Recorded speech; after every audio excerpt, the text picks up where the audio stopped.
फैबटेक technology Bharat में स्थित ये company pharma, biotech, health care company के लिए टन की इंजीनियरिंग सॉल्यूशंस देने का करती है कामकाज। 62 से ज़्यादा देशों में कामकाज है कंपनी का। Middle east, Africa, Asia, Europe, Latin America, उत्तरी अमेरिका में कंपनी का कारोबार है। और 1995 में कंपनी ने की थी अपने कामकाज की शुरुआत। आइए, पहले मैं आपके सामने नतीजे रख दूं। जो कल आए थे बाजार बंद होने के बाद देर शाम को आय में देखिए 136% की तगड़ी बढ़त, उछाल दिखा है। इबिटा लॉस 8 करोड़ का था, जो घटकर रह गया है 6 करोड़ के आसपास का। नेट प्रॉफिट 6 करोड़ का था, वो अब 6 करोड़ के लॉस में आया है इसकी। और एक्सेप्शनल इनकम है वो करीबन करीबन पौने 2 करोड़ की आती हुई दिखी है। ये तो नतीजे आपके वाई वाई पहली तिमाही के ये आते दिखे हैं। लेकिन इसके अलावा जो नंबर्स आपको नजर आएंगे दूसरी तिमाही के, वो भी आपके सामने रख दूं। और दूसरी तिमाही के नतीजे आपके लिए हैं। आय में 200% की बढ़त है, तगड़े नतीजे यहाँ पर हैं। 121 करोड़ के आसपास का आय का आंकड़ा आया है। कामकाजी मुनाफा 660% बढ़कर 4.5 करोड़ से 30 करोड़। मार्जिन्स 8% वाले 25%।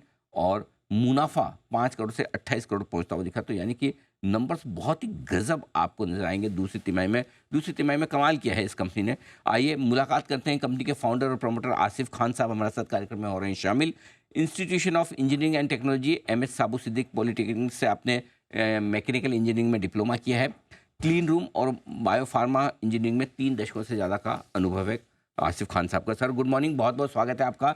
धन्यवाद हमें समय देने के लिए। बताएं सर, पहली तिमाही के मुकाबले में दूसरी तिमाही की परफॉर्मेंस बहुत ही ज़बरदस्त आई है, बहुत तगड़ी आई है। क्या कुछ खास कारण है इस तिमाही में अच्छी परफॉर्मेंस के पीछे? ट्रिगर्स क्या रहे हैं, समझाइए। ये ऑर्डर पोजीशन हमारी पहले से ही अच्छी है। और मेडिसिनल इंडिपेंडेंस को लेके मिडिल ईस्ट अफ्रीका में जो एफर्ट्स हो रहे हैं उसकी वजह से और भी पुश मिल रहा है।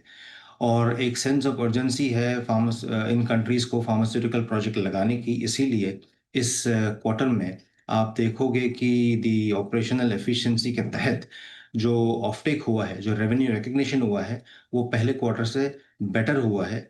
और this is expected to remain. And काफ़ी सारे हमने स्टेप्स लिए हैं ऑपरेशनल एफिशिएंसी को लेके। हमारी मैनेजमेंट और हमारी जो ऑपरेशनल एफिशिएंसी टीम है, they have really led a very good effort in the revenue recognition of the company. And the strategy जो हमने बनाई है कि हमारे ऑर्डर बुकिंग रेवेन्यू के 4 टाइम्स से 5 टाइम्स होंगे, उसकी भी हमको यहाँ पे बेनिफिट मिल रहा है। ये आपके पास कितने ऑर्डर्स हैं खान साहब, और वो कब तक आप पूरा करने का इरादा रखते हैं? आज की तारीख में हमारे पास 1150 करोड़ की ऑर्डर पोजीशन है।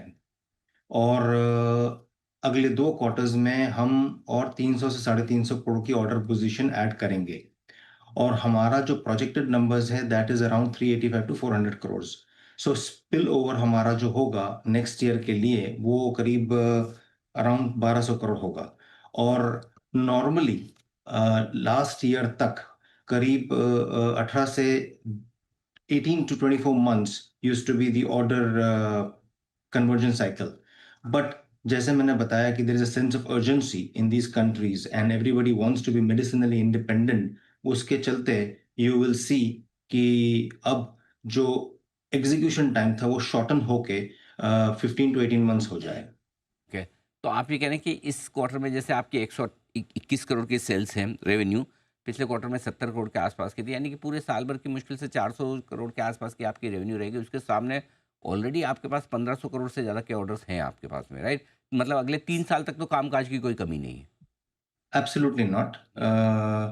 लेकिन जैसे हमने अभी आप देखोगे कि हमने मेडिकल डिवाइसेस में और हमने एनिमल हेल्थ में 2 प्रोजेक्ट्स फाइनल किए हैं, जिससे और एक एवेन्यू मिल चुका है हमको। तो you will see very robust increase in the order position and the Billings also led by the operational efficiency.